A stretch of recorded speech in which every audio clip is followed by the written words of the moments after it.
하나님 말씀 스바냐 3장입니다.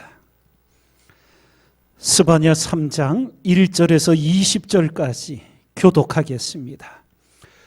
패역하고 더러운 곳, 포악한 그 성읍이 화 있을진저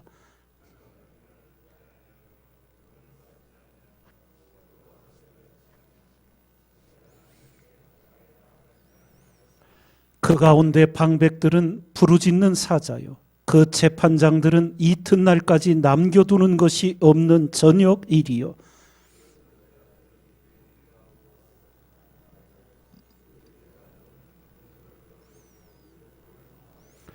그 중에 거하신 여호와는 의로우사 불의를 행치 아니하시고 아침마다 간단 없이 자기의 공의를 나타내시거늘 불의한 자는 수치를 알지 못하는도다.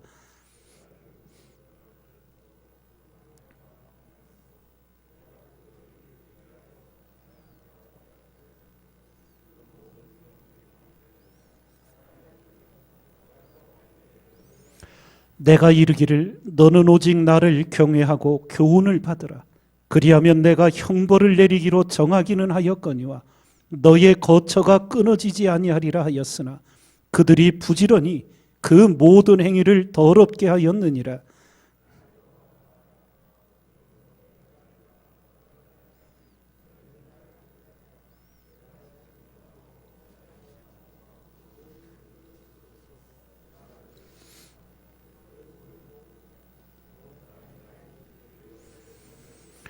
그때에 내가 열방의 입술을 깨끗게 하여 그들로 다 나 여호와의 이름을 부르며 일심으로 섬기게 하리니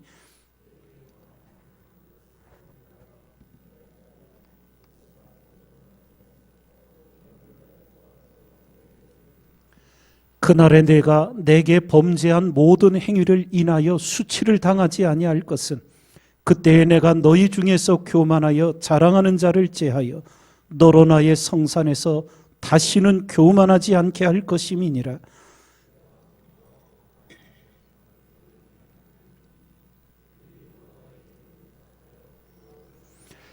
이스라엘의 남은 자는 악을 행치 아니하며 거짓을 말하지 아니하며 입에 괴유한 혀가 없으며 먹으며 누우나 놀라게 할 자가 없으리라.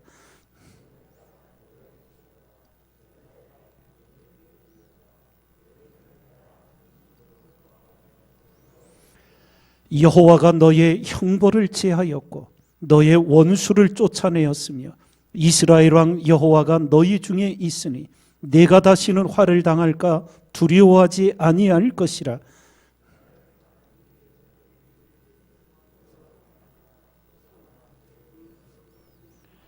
너의 하나님 여호와가 너의 가운데 계시니 그는 구원을 베푸실 전능자시라. 그가 너로 인하여 기쁨을 이기지 못하여 하시며 너를 잠잠히 사랑하시며 너로 인하여 즐거이 부르며 기뻐하시리라 하리라.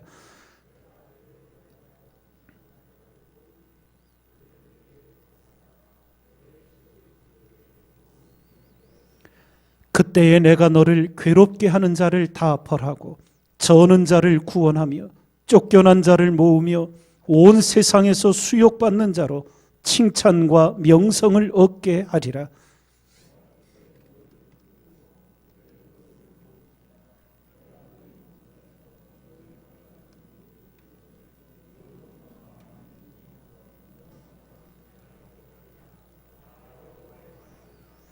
아멘. 오늘 말씀은 하나님의 백성 이스라엘이 왜 하나님의 심판을 받는지, 그리고 그 어려운 시대 속에서도 하나님의 남은 자들이 있어서 하나님께서 어떻게 구원의 회복을 일으키실지, 심판과 동시에 구원의 회복이 선포된 말씀의 내용입니다. 먼저 하나님의 백성 이스라엘이 왜 하나님의 심판으로 망할 수밖에 없는지 오늘 3절과 4절에 이렇게 말씀하십니다. 그 가운데라는 것은 이스라엘 가운데 방백들은 부르짖는 사자요, 그 재판장들은 이튿날까지 남겨두는 것이 없는 저녁일이요. 그 선지자들은 위인이 경솔하고 간사한 자요.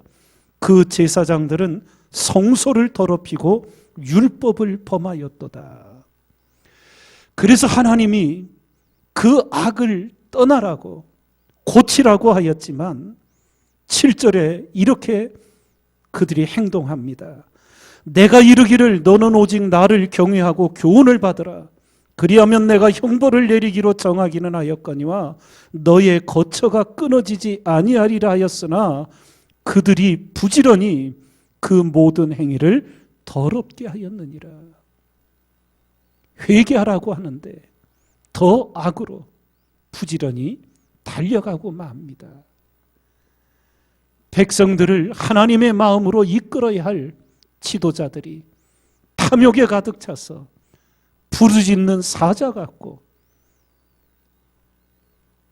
또 이튿날까지 남겨두는 것이 없는 저녁 이리 같은 그러한 나라, 그 지도자들을, 백성들을 바르게 이끌고 하나님께 세워야 할 선지자들은 위인이 경솔하고 간사한, 제사장들은 성소를 더럽히고 율법을 범하여 결국은 하나님의 멸망의 심판을 받게 됩니다.